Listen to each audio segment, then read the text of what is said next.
Hello everyone. In this video, I'm going to share 3 easy steps for cinematic lighting. In any scene, you can call it a recipe, a formula, or a template.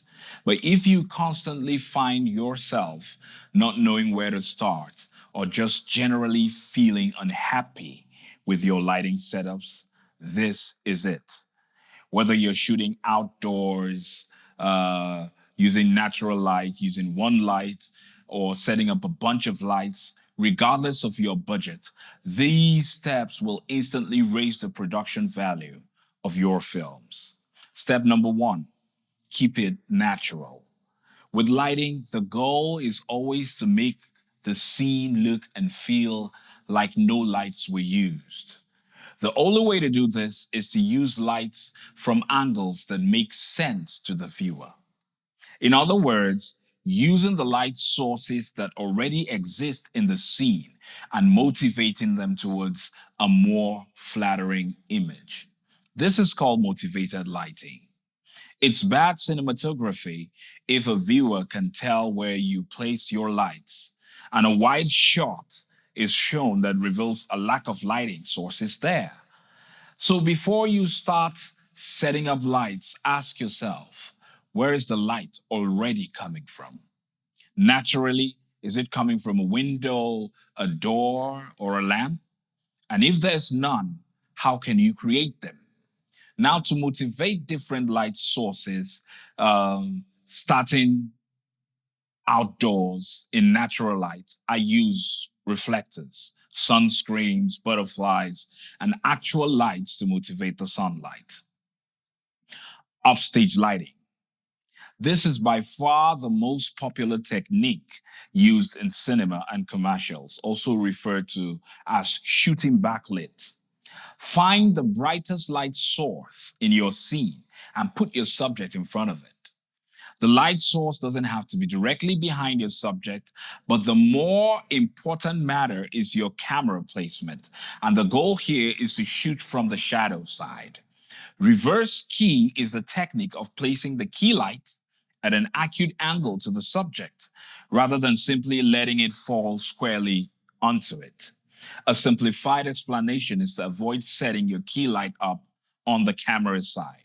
That is, don't use the key to light the side of the actor's face closest to the camera. Shoot from the shadow side. Almost every cinematic film does this, and it instantly moves your film from being mediocre or amateur to professional.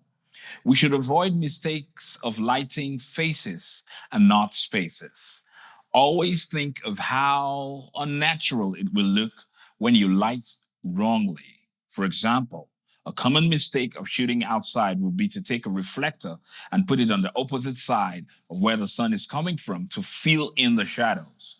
But now it just looks unnatural.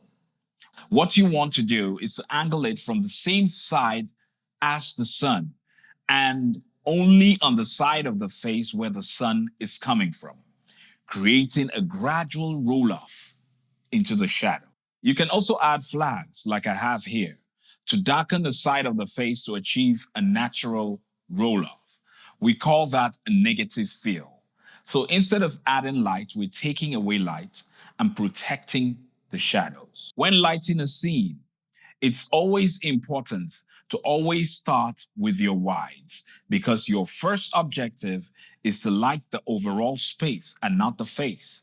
This is called getting a room tone in lighting.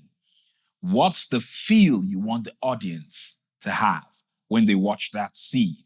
As you move in for a close-up, you'll always have the opportunity to soften the light on the face by using a diffuser because it's not visible in the frame.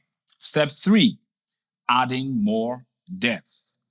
There are multiple ways you can spice up a scene, but first, let's start with color contrast.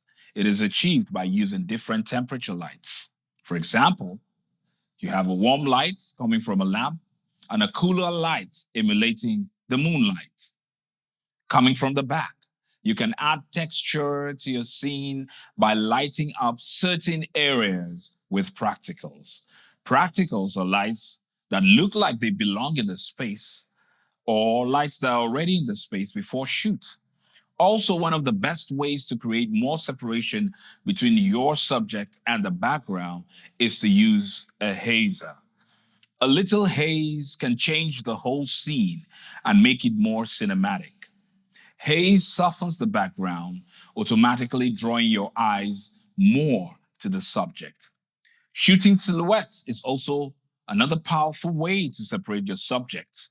And if you used it in the right context, you don't need detail in your subject since the movement tells the story. These are 3 of my favorite tips for cinematic lighting. See you in the next video.